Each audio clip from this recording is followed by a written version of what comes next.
You can do it any way you want, but you have to pull it close. I can't see you. That's Okay. good. I'm Ray Kapitka, and I live here in Roseburg.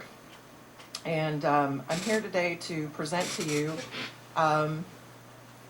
basically a fraud that's being committed against the people of Douglas County. And we have an evidence book that we want entered into the record today. And Loma, Dennis, if you would pass those out to the respective parties. So we're here to inform each of you, the commissioners, also County Auditor Caleb Franklin, Recorder Barbara Nielsen, Sheriff Chris Brown, and is Chris here today? In the back? We need to get one to Chris too. And District Attorney Jack Banta, under the law as required due to the misprision of felony law, and that is USC Title 18, Section 4, and I'll leave that up to you to review. Once we found out about the fraud, we are obligated by law to report it. So this basically puts you on notice. It's important to know the difference between, let me just go ahead and get into it. First thing is that right now, the way that the county is filing notice of tax liens is illegal, and it causes a securities fraud to be committed. So as soon as a tax lien, a notice of federal tax lien is taken to our county recorder, the recorder stamps it, they put it into a lien index, they've committed securities fraud. Now, all of those liens or notice of federal tax liens that come in are unperfected, and this is the problem. Ignorance of the law is no excuse for the law. And if you'll take your book and you'll just turn the first page, on the right side, you'll see the requirements for a actual lien, okay? Starting with A, positive identification of the lien claimant, okay? What page are you on? I'm sorry. Just flip the first page and then on the right-hand side. Turn that page over and then the right-hand That would side. be page 3. Okay. Well, okay, yeah, it does say 3. It gets a little confusing, so I'll I'm trying help to you follow out. you. Sorry. Okay, so A, positive identification of the lien claimant. Number 1, photo of IRS lien claimant on file with the county. Fingerprint of IRS lien claimant on file with the county. Written proof of delegation of authority to lien claimant from Secretary of the Treasury of the United States. 4, proof of certification as required by ORS 87.811. Proper certification consists of an affidavit of obligation hand-signed by IRS lien claimant in front of the county notary and under penalty of perjury. True, correct, and complete. The same IRS requirement as on 1040 form. Full disclosure as required by the Uniform Commercial Code. If you'll turn the page, Section 6, any lien, if lawfully constructed, must contain a sworn affidavit assessment as part of the full disclosure requirement. Number 8, by changing the title from a notice to a lien, the county recorder has converted a non-negotiable, non-spendable paper into a negotiable, spendable ledger entry and is therefore, without full disclosure, counterfeited a currency for the IRS. That's where the fraud starts. All the IRS has to do is to ask the county recorder for a certified copy of the tax lien index to prove that a lien has been filed. This certified copy of the lien index has the same power in commerce as a Federal Reserve note, or as most of us call money, because it can be used as money to procure, seize, and sell property for the county, or for the county inhabitants to the IRS. Now, this is where the sheriff implicates himself in the fraud, okay? At that point, everybody becomes not only liable as county employees and puts the county in jeopardy, but they also become personally liable. These are felony counts. This is nothing to take lightly, okay? Now, if you'll turn to, and ignorance of the law is no excuse for the law. If you'll turn to Section 3, all your books should be tabbed, okay? You'll see several letters here, and just kind of flip through. I'm going to take you through this quickly and then allow you guys to do your own due diligence. We've put the recorder on notice on several occasions, okay? Numerous notices have been given to Barbara Nielsen with no, as far as we can tell, intelligent response. If you'll go over to the responses by Paul Meyer, just flip the page, you'll see a signature at the bottom. The first response is, please, the last paragraph, please don't sue Douglas County or the county clerk. Your issue really is with the Internal Revenue Service. Please take this matter up with them. We then knew at that point that there was a lot of ignorance in the county regarding this issue. So we started doing our own due diligence and wanted to see if you all were bonded. We received another notice back from Paul Meyer saying, so far as I know, the county commissioners are not bonded. ORS 204.005 states that you should be, but the ORS statutes are a bit ambiguous. And if you are not, that makes you also personally liable. So I just want to point that out. If you'll flip over to Section 8, you'll find that the Federal Tax Lien Registration Act is not clear. On the right page, it does not say how a notice is to be filed. And just because federal law comes down to us, if it is ambiguous, it is our responsibility to clarify it. The political pecking order, okay, is number 1, God, number 2, the people, number 3, your city, county, and state government, then your federal government. Just because the feds or the state hands something down does not make it right. It is up to us to do our due diligence, make sure that the law is clear and that it is not ambiguous.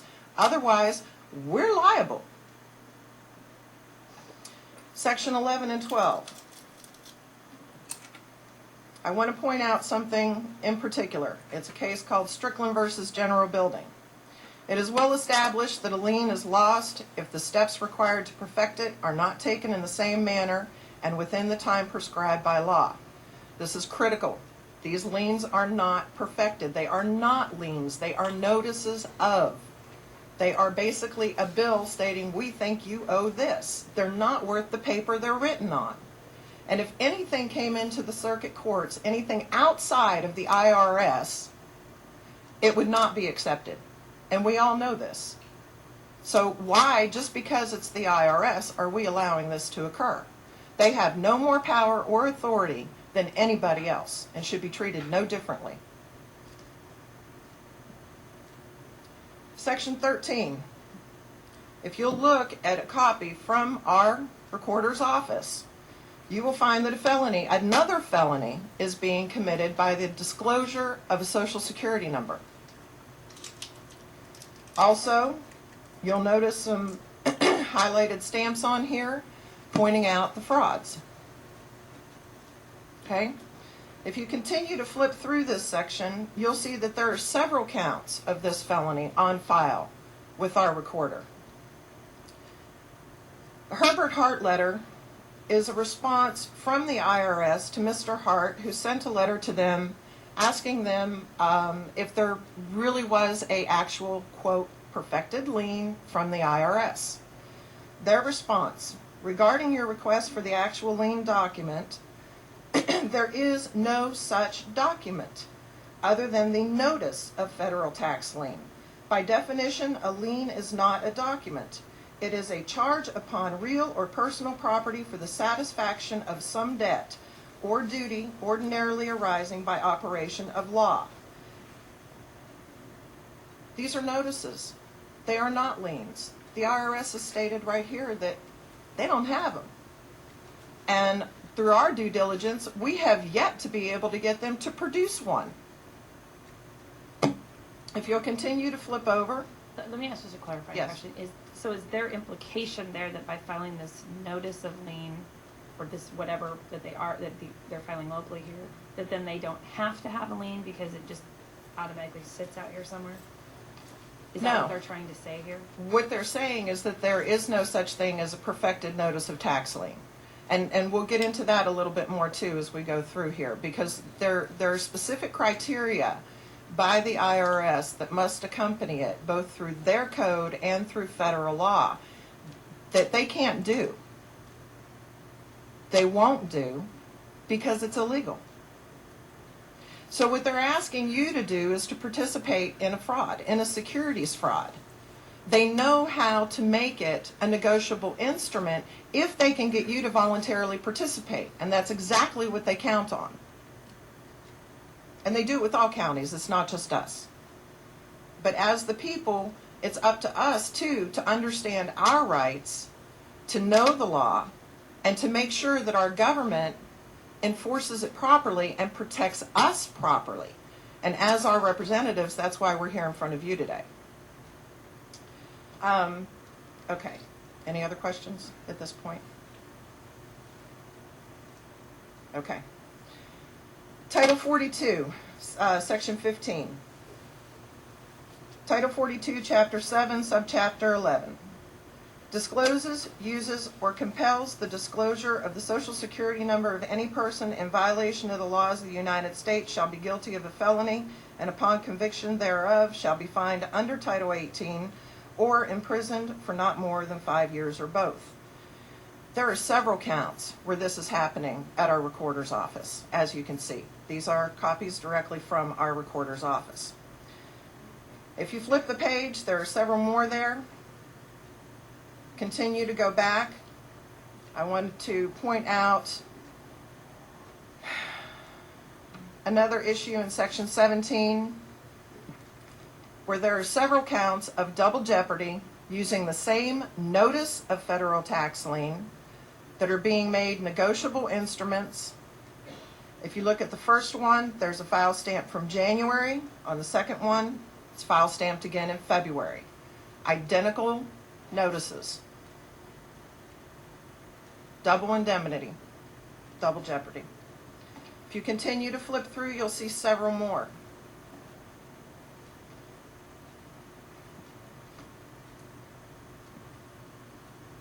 This is a huge liability, not only for the county itself, but also for each of you individually and personally. Section 18. This is very important. And if you'll turn to the, I'm not sure how yours are tabbed, but if you'll turn to the one where up at the top in blue it says Title 26, Subtitle F, Chapter 64, Subchapter D, etc., and then down below it says Levy and Distraint. This is Section 6331 of the Internal Revenue Code. Authority of Secretary. And I'm just going to read a highlighted section. Levy may be made upon the accrued salary or wages of any officer, employee, or elected official of the United States, the District of Columbia, or any agency or instrumentality of the United States or the District of Columbia, by serving a notice of levy on the employer as defined in Section 3401D of such officer, employee, or elected official. This is of monumental importance because this Section A is very often left out. And nobody seems to pay attention to when they get their copy that it starts with B. Now we all know the alphabet, right? And we would assume that A comes before B and we would question that issue. But we don't because, again, it comes from the IRS. So we assume that we've been given everything that we need. If you notice here, it says absolutely nothing about the people. It is very specific about who is subject to and liable for taxation. And it ain't us, the people of Douglas County. It is you guys because you're elected officials. You do fit into that category. So you volunteer. It is a voluntary system. They have admitted this. There has been court case after court case won. And you will find in doing your own due diligence through this that when you check into it, the IRS will tell you, yeah, you need to set up a notice of lien index, not a lien index. Requirement of notice before levy. And in general, levy may be made under subsection A upon the salary or wages or other property of any person with respect to any unpaid taxes only after the Secretary of the Treasury of the United States has notified such person in writing of his intention to make such levy. It's not occurring. We're not making sure that the proper documentation is there. That's why we're assisting them in committing a fraud. If you'll go to section 20,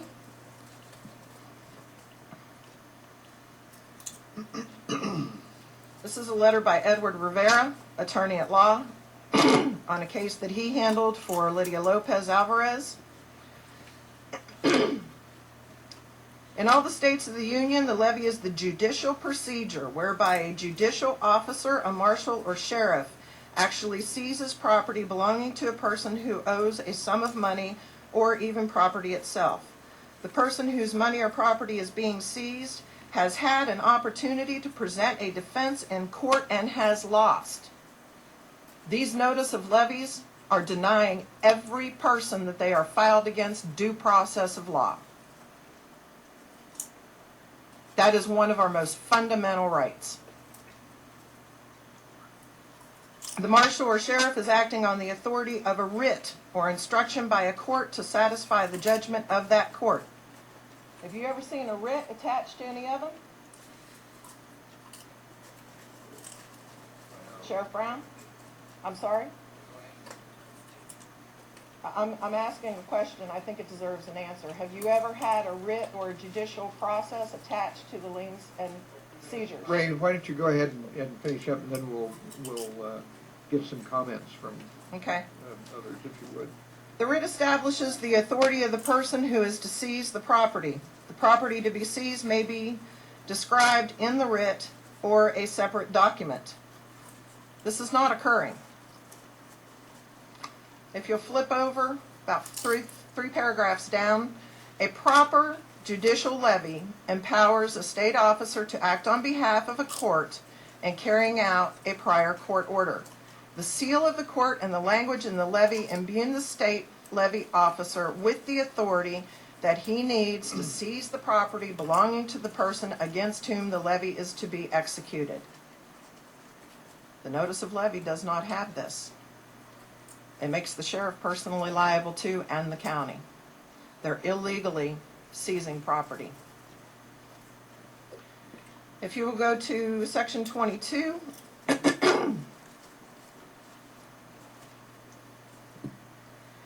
this starts the section, and we've left a page blank where we hope Douglas County will put in their notice, where other counties have done their due diligence, they've looked through this book of evidence, they have not been able to refute it, they've contacted the IRS, and they have corrected their errors.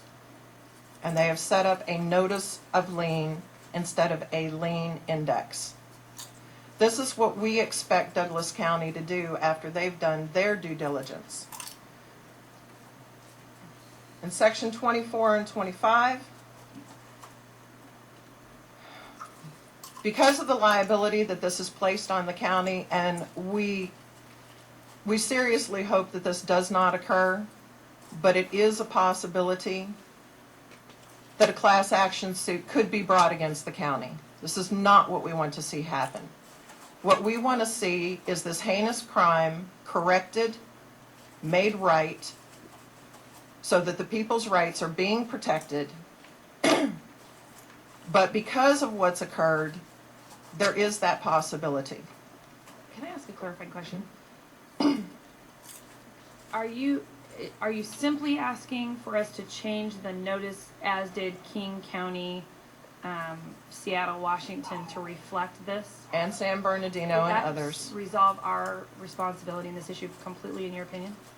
I mean, as far as that fixes where our error is. I'm not an attorney. I understand that. Okay, Yeah, and I can't give you legal advice. What I can say is that in doing that, it does correct the securities fraud.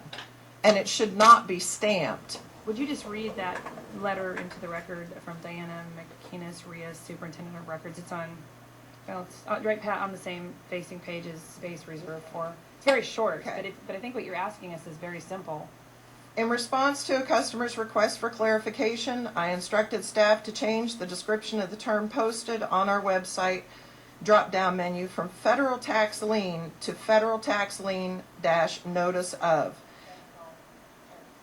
It is. Yeah. This minor change to the document description, not the actual document title, was done in consultation with the King County Prosecuting Attorney and the Internal Revenue Service and does not affect any recorded documents or official public records. It is merely a description intended to clarify the title of this document. So I guess what I would like to ask council to do is to just do a little bit of research to see if we can add that, what that would, I can't see that that would pose any kind of a problem, and if that would fix the issue, in your opinion. Exactly. We also request that it goes back 10 years and that those that are filed under the lien index be moved to the notice of lien index. And Paul, maybe you There's could. no way to unfile stuff, but Ray, let me ask you this question, because I think what you're asking the county to do is shifted some. 6 months ago, when I first looked at this, and I haven't looked at it since then, I thought you were asking the clerk's office to refuse to file these notices any longer. Have you abandoned that request, and now you As just they want No, us to we asked call that the be index filed something properly. differently? They were filing notice of tax liens as actual liens, which was causing people terrible harm. Okay, it was ruining their credit, it was ruining their financial status, they were having property extorted from them, and some of them were even committing suicide over this. I guess what I'm asking, Paul, is could you just do the research, I'm not asking for a decision, but could you just do the research, contact King County, this person, and just see why they did that, and if that's a problem, and Oh, sure. maybe we could If discuss it the again. only issue is what do we call the index, that's probably not. I think that is It's not the only issue, it's also the way that it's stamped.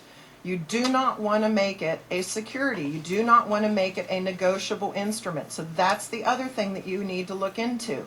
You can contact these other counties. Like I say, I'm not an attorney. I'm not going to give you the legal I think they're advice. just You need to do stamped, your due diligence. Recorded, aren't they, with the date? And by the way, there's lots and lots of other counties, I just And wasn't are the there, first one who have you did that. worked with any other counties in this state? Have Well, gone we will through- be, absolutely. but- And we are currently working with I'm 3 just other wondering counties. if another county that we work with on other issues has been through this Maybe through and taken NACO. whatever action. Not right now. Not, We're- King County is. Everybody is bringing it up right now here in Oregon, and we are working closely with them. All right. And we do work All with them through NACO, maybe we could, you know. Yeah, That that's what I there's was letters thinking. from Well, Hawaii, then- from It should be done Washington, across the state. yeah, from Well, that's what California. I'm thinking is that we belong to a Association of Oregon Counties who Mhm. does have legal representation, and rather than have to go through this with every county. Over if and there is a over and fix, over again. Right. We that- all might that- as well fix it at the same that's- time. That's what we're. Yes. Well, we'll look at this and I appreciate think it. the fundamental very much. issue, as I understand it, and the reason I told them they needed to deal with the IRS rather than a recorder's office, I think the fundamental concern is that individuals aren't subject to income taxation. And then I think it spins out from Now, the there. fundamental concern So is the county's fraud. the county's only involvement is receiving the notices from the IRS and recording I them. didn't. And that constitutes the fraud, the way it's currently being filed, Well, that you're Ray, committing several felony offenses the way that it's occurring. That's fine, right? We need to agree to disagree on that issue. But if the only issue that you're asking the clerk's office to consider now is changing the name of the index, that's, We're asking them to Probably change denied. whatever is necessary to not be committing a felony offense.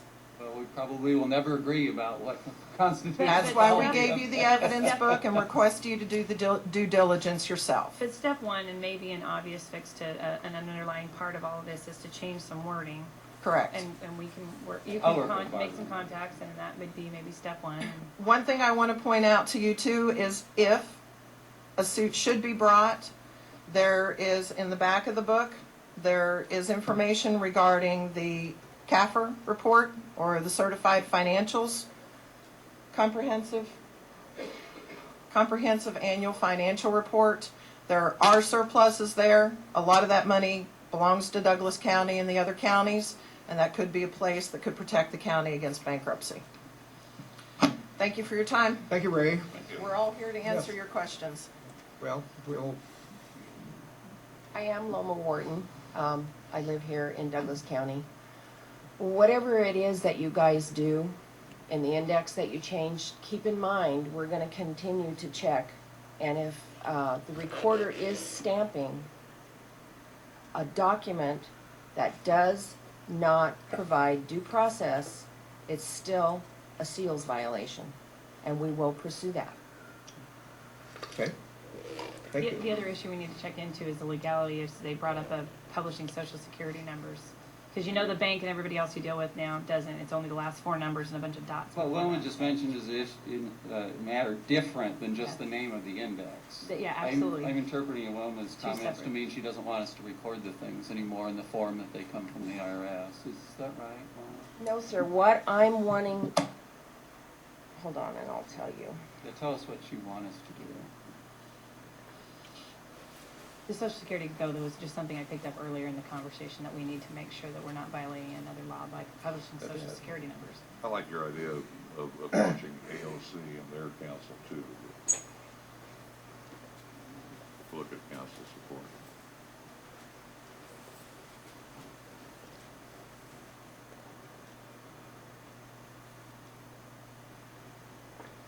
Chapter 47, Fraud and False Statements, Title 18, Section 1020. You have a page. Section 1017, I am on page 10. Government seals wrongfully used and instruments wrongfully sealed. Page 10 or tab 10? Page 10. I believe it's page 10.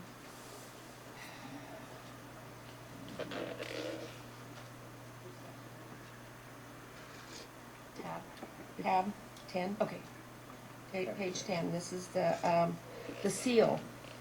Whoever fraudulently or wrongfully affixes or impresses the seal of any department or agency of the United States to or upon any certificate, instrument, commission, document, or paper, or with knowledge of its fraudulent character, with wrongful or fraudulent intent, uses, buys, procures, sells, or transfers to another any such certificate, instrument, commission, document, or paper to which or upon which said seal has been so fraudulently affixed or impressed shall be fined not more than $5,000 or imprisoned not more than 5 years or both.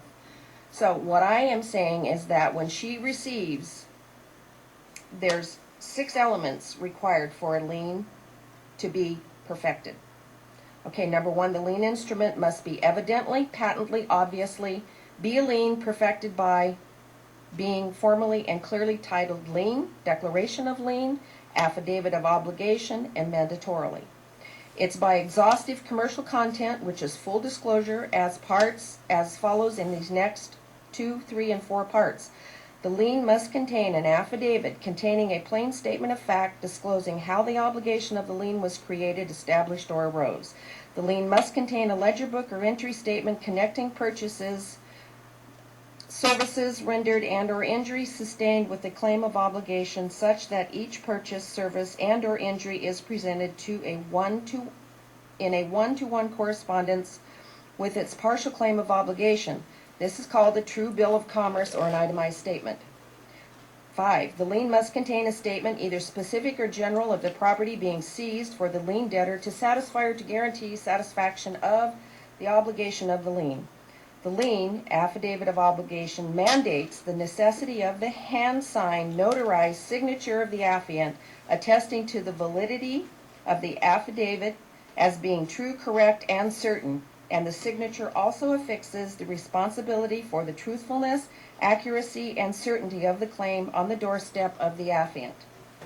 The doorstep of the affiant is the IRS, and if they're not going to provide these 6 elements, it's just a blank piece of paper, and the recorder shall be required to keep her certified seal off of it. Okay. That's the issue we looked at 6 months ago. You don't want her to record the notices any longer, and I advised her at the time that the law required her to do that, so that's an issue that Barbara. we'll just discuss. I just want to let you know, Commissioners, that we will be having our Association of County Clerks meeting later this month. This comes up with, thank you, this comes up with all 36 counties. We've talked about it over and over again. Everybody goes to their council on this. We are doing it like we're instructed. Changing to notice of lien index is not the big deal. So there's more to it than that, and we will be addressing this again, I'm sure. Okay, Okay? well, thank you. I have one more issue to answer that, please.